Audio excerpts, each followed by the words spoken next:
বিসমিল্লাহির রহমানির রহিম।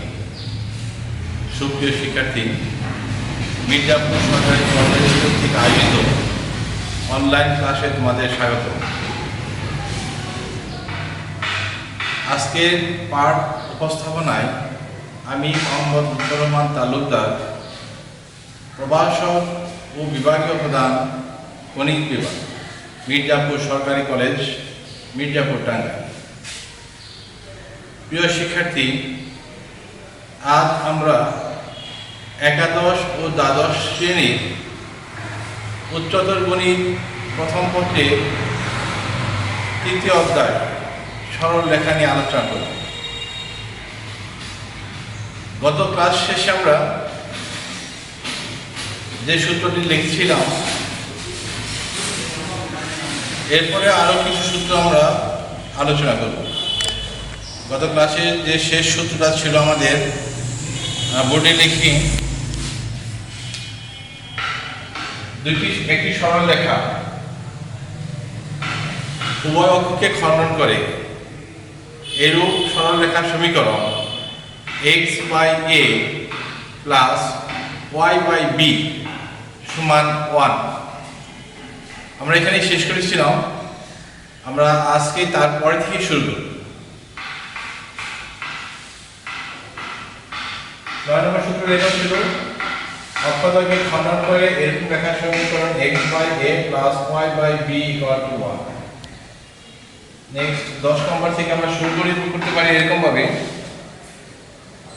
একটি সরলরেখার ঢাল যদি m হয়, আমরা সরলরেখার ঢালের কথা বলেছিলাম, ঢালটা ছিল এরকম, x অক্ষের ধনাত্মক দিকের সাথে যে কোণ উৎপন্ন করে ওই কোণের ট্যানজেন্টকে সরলরেখার ঢাল বলা হয়।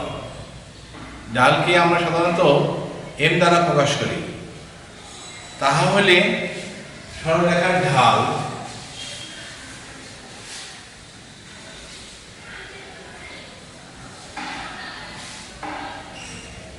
যদি m হয় এবং রেখাটি x1 y1 বিন্দুগামী,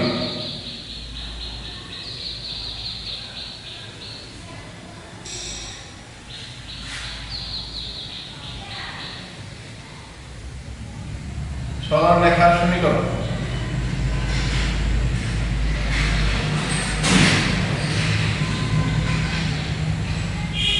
y minus y1 equal to m into x minus x1। আসলে সূত্রটা মুখস্থ রাখার জন্য আমরা বিশেষভাবে তাগিদ দিচ্ছি এই জন্যই।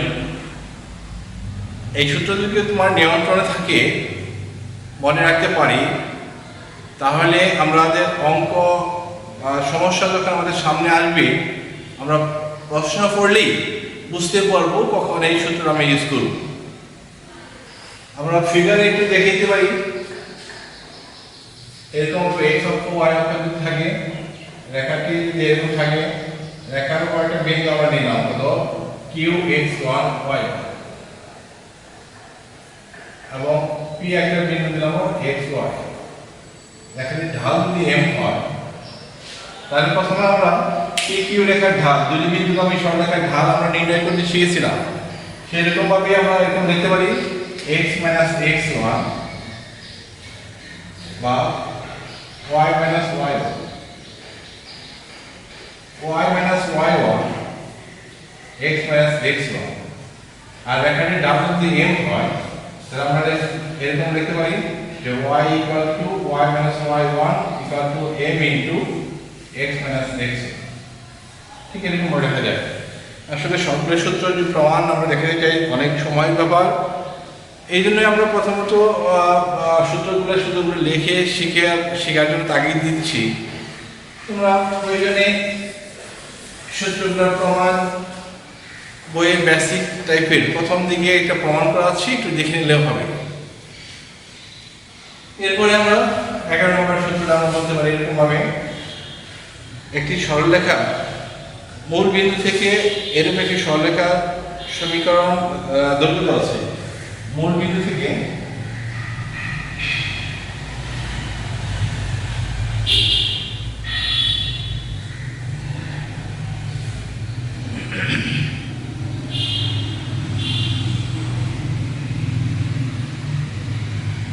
একটি সরলরেখার উপর লম্বের দৈর্ঘ্য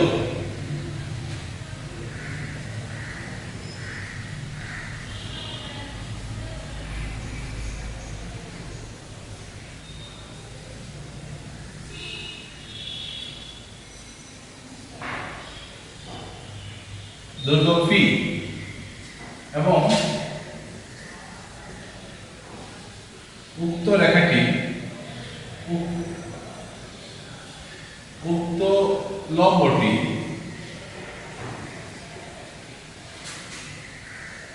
এক্স অক্ষের ধনাত্মক দিকে আলফা কোণ উৎপন্ন করবে।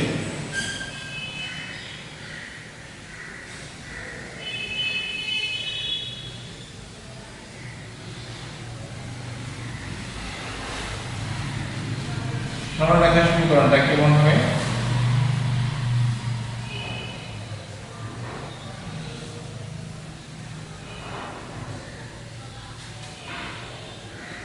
x cos alpha plus y sin alpha equal to p, যেখানে p সর্বদাই ধনাত্মক।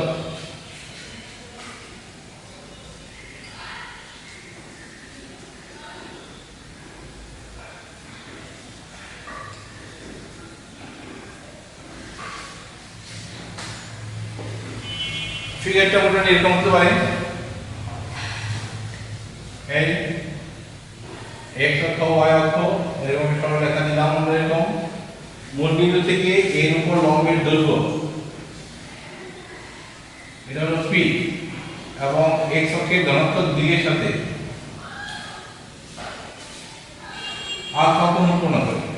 তাহলে এই AB এই সরলরেখার সূত্রটা আমরা নির্ণয় করতে পারি এই সূত্রের সাহায্যে, x cos alpha plus y sin alpha সমান p। প্রিয় শিক্ষার্থী, এই চ্যাপ্টারের এই সূত্রগুলো নিয়ে আমরা কিছু সমস্যার সমাধান করতে চাই।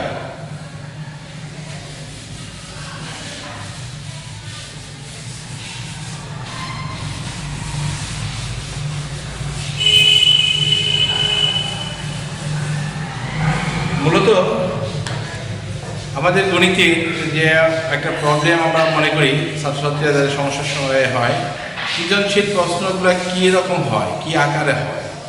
আমরা অঙ্ক শিখি, আমরা অঙ্ক শিখাই, তাই না?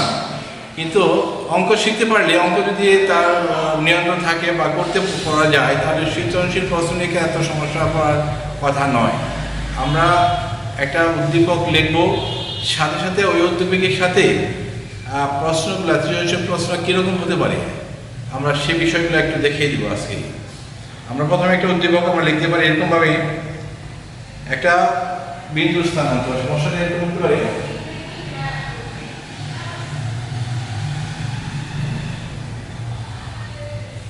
এই স্কেয়ার বিন্দুটি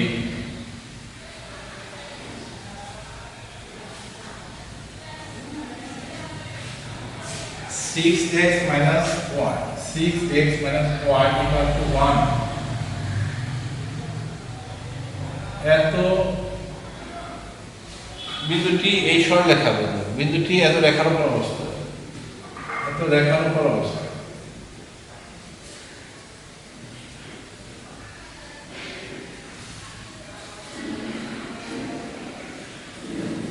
এবং বি বিন্দু KH এত বিন্দুটি 2x minus 5y equal to 5.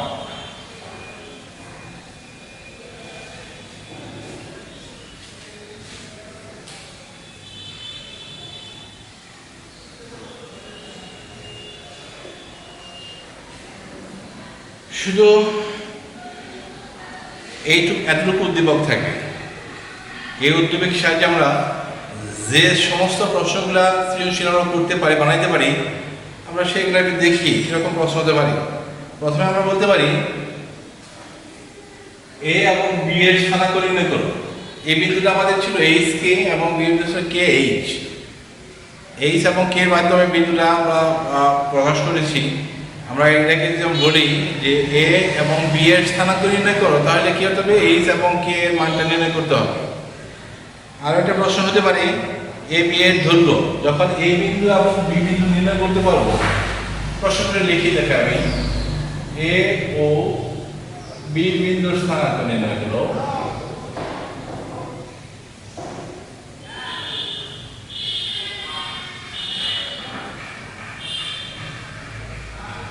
বিতে প্রশ্ন হতে পারে যখন এ এইচ এবং কে মান নির্ণয় করতে পারবো, তাহলে এই বিন্দু এবং বি বিন্দুর স্থানাঙ্ক নির্ণয় করবো।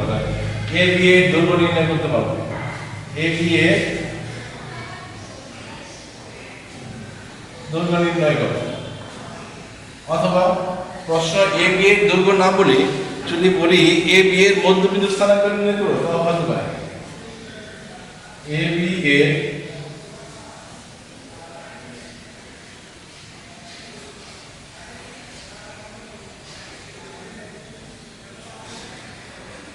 ঠিক আছে কি, আমরা দুটো বিন্দুর স্থানাঙ্ক জানা থাকলে ওই দুটো বিন্দুর স্থানাঙ্কের মধ্যবিন্দু কিভাবে নির্ণয় করতে হয় আমরা শিখেছি প্রথমে, এবং দৈর্ঘ্য নির্ণয় সূত্রটা আমরা আগে শিখেছি। তাহলে সৃজনশীল আকারে আমরা প্রশ্ন উদ্দীপক দিয়ে এরকম ভাবে দিয়ে আমরা এই প্রশ্নটা কতে বা খতে গতে আমরা দিতে পারি। আর যদি বলি এ বি সরলরেখা নির্ণয় করি, এরকম হয় সিন আমরা একটা প্রশ্ন দিলাম এ বি সরলরেখা সমীকরণ নির্ণয় করো। অথবা প্রশ্ন এরকম হতে পারে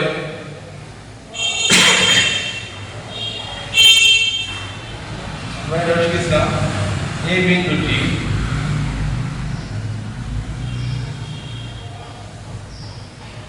বিন্দুটিকে পোলার আকার প্রকাশ করে।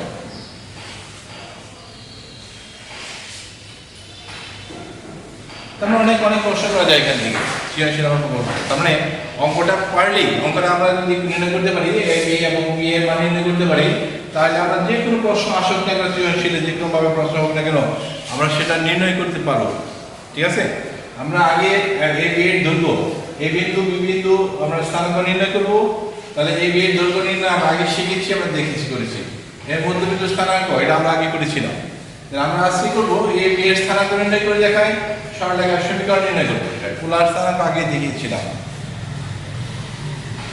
প্রথমে আমরা এক নম্বরের যে প্রশ্নটা এ এবং বি এর স্থানাঙ্ক নির্ণয় করি, এটা করলে আমাদের অনেকটা কাজ এগিয়ে যাবে।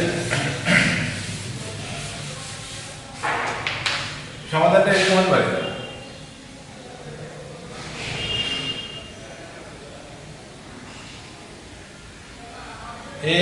এইচ কে বিন্দুটি 6x - y - 1 = 0 রেখার উপর অবস্থিত।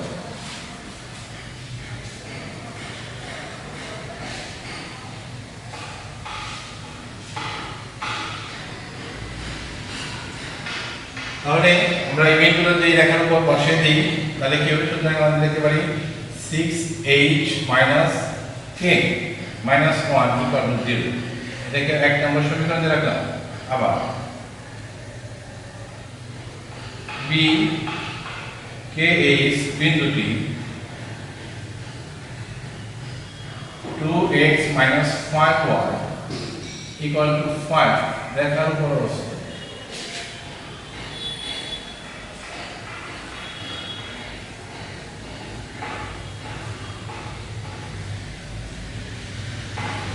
সুতরাং 2 into x এর মানটা এখন কি হবে? 2k - 5h = 5। অর্থাৎ এটাকে আমরা এরকম লিখতে পারি -5h + 2k - 5 = 0। এখন 1 এবং 2 এর সমাধান করে h এবং k এর মানটা নির্ণয় করতে হবে। আর সমাধানের সিস্টেম তো অনেকগুলোই আছে, আমরা যে কোনো একটা সিস্টেমে আমরা এটা করতে পারি।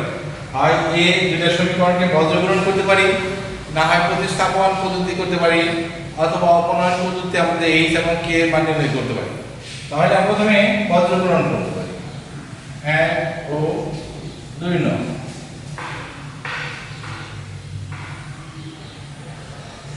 সরল রেখা অথবা 2 নং বজ্রকোণ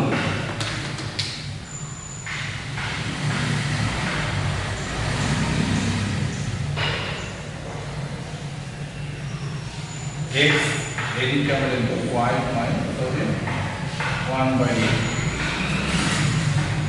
তাহলে এই জিনিসটা আমরা দেখব তখন হবে আমাদের এই লাইনটা পেজে পাবো মাইনাস 22 কত হবে 5 মাইনাস প্লাস 5 প্লাস 2 হবে এরকম হবে আর আমরা এটা নিচে যখন দেখবো তখন আমাদের নিচে দিয়ে গুণ করতে হবে তাহলে 5 into 1 5 plus 4 minus 5 or 6 plus হয়ে গেল 30 y মানটা আমাদের হলো 6 into 5 minus হচ্ছে হবে minus 5 এটা খুব সহজ হয়ে যায়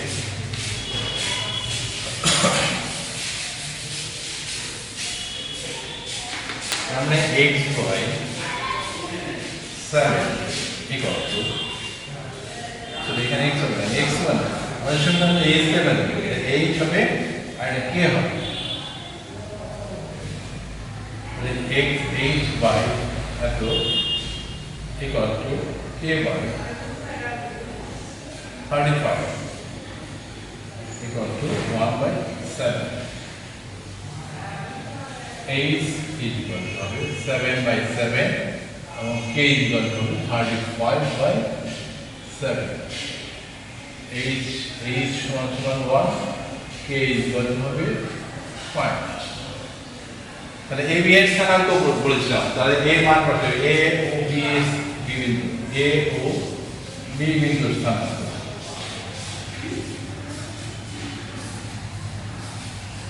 1 a হলো 1 পয়েন্ট আর b বিন্দু হচ্ছে আমাদের 5 প্লাস 1 a b এর স্থানাঙ্ক প্রথম প্রশ্নটা আমরা পেয়ে গেলাম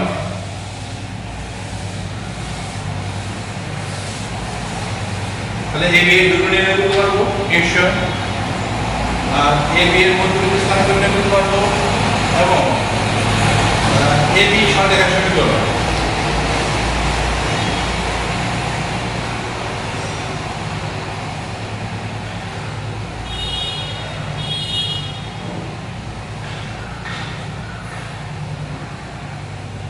x minus x1 x1 মানে 1 1 minus 1 equal to y minus y1 y1 ছিল আমাদের 5 minus 1 অর্থাৎ x minus 1 by minus 4 equal to y minus 5 by 4 x minus 1 minus 1 equal to y minus 5 equal to 1 অর্থাৎ x minus 1 equal to minus y plus 5 x plus y equal to হবে 6 এই হলো a b এর আমরা তোমাদের একটা বাড়িতে একটা কাজ দিয়ে দেই বাসায় এই কাজটা করার চেষ্টা করবে একটা প্রশ্ন আমরা লিখবো এরকম ভাবে উদ্দীপকের দেখা বা কিছু প্রশ্ন উদ্দীপকের আলোকে প্রশ্নগুলো কেমন হতে পারে সেটা একটু বলবো প্রশ্নটা এরকম হয় একটি সরলরেখা অক্ষদ্বয়ের মধ্যবর্তী অংশ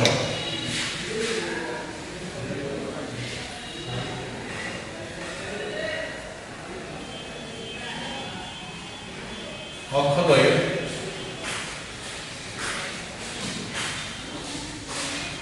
মধ্যবর্তী অংশ 6 বিন্দুতে 2:3 অনুপাত বিভক্ত হয়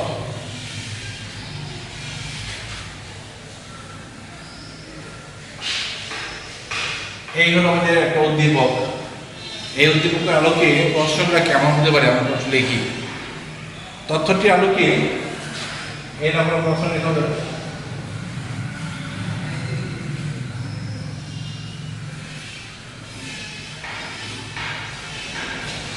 আলুকে আনুমানিক একটা চিত্র অঙ্কন করো। 2 নম্বর প্রশ্ন করে প্রথম চতুর্ভাগের রেখাটি অক্ষদ্বয়ের সাথে যে ত্রিভুজ গঠন করে।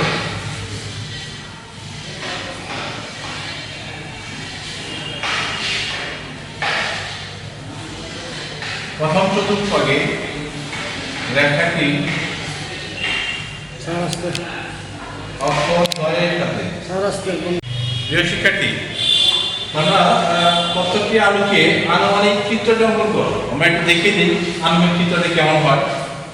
প্রথমে এরকম ভাবে এক্স অক্ষ আয়ত নিলাম, এরপরে এরকম অক্ষদ্বয়কে খণ্ডন করে এরকম দিলাম। অক্ষদ্বয়ের মধ্যবর্তী যেহেতু বলছে, তাহলে অক্ষদ্বয়ের মধ্যবর্তী 6 2 বিন্দুতে, মনে করো একটা পি বিন্দু দিলাম এখানে 6 এবং 2, x এর মান 6, y মান 2, এবং এই বিন্দুর স্থানাঙ্ক দিলাম a 0 a, আর এটার স্থানাঙ্ক দিলাম b বিন্দু 0 b। মোটামুটি একটা আনুমানিক চিত্র এরকম দিলে বাস হয়ে গেল। আমরা এখান থেকে তাহলে আর একটা প্রশ্ন করতে পারি, এ বিন্দু এবং বি বিন্দু নির্ণয় করতে পারি আমরা এরকম ভাবে। এ বি এর বি বিন্দুটা এরকম হয়, এ বি এর সমীকরণ নির্ণয় করব।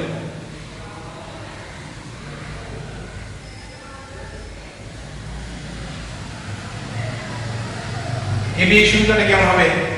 আমরা এ এবং বি বিন্দু স্থানাঙ্ক বের করব। কিভাবে বের করব?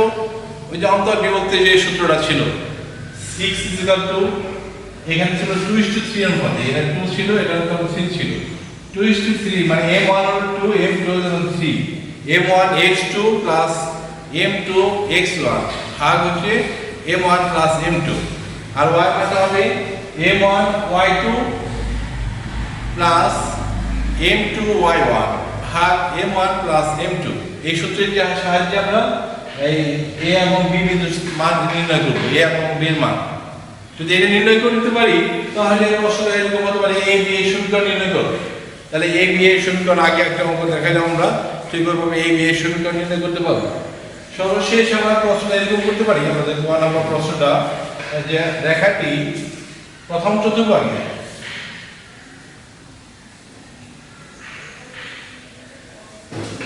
চতুর্ভাগে রেখাটি অক্ষদ্বয়ের সাথে যে ত্রিভুজ গঠন করে।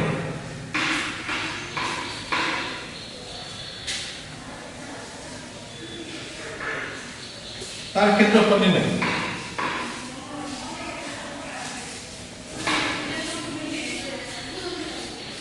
নির্ণয় করো। প্রশ্নটা এরকম হয়।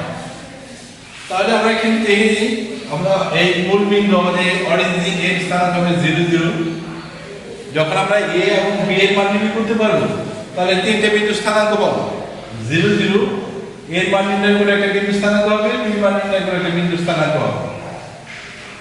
তাহলে এই তিনটা বিন্দু দ্বারা ত্রিভুজের ক্ষেত্রফল, যা গত ক্লাসে আমরা দেখেছিলাম ও এ বি ত্রিভুজের ক্ষেত্রফল আমরা নির্ণয় করতে পারবো। যে শিক্ষার্থী, তাহলে এই তিনটে প্রশ্ন সমস্যা সমাধানটা তোমরা বাসায় করার চেষ্টা করবে, বাসায় করবে। আমরা পরবর্তীতে আমরা আরো কিছু সমস্যা নিয়ে আলোচনা করে আমরা সাব অধ্যায় 8টাতে চলে যাব, তার মানে 3F এ চলে যাব আমরা। তোমরা ভালো থেকো। আজকে এখানে শেষ করছি। আল্লাহ হাফেজ।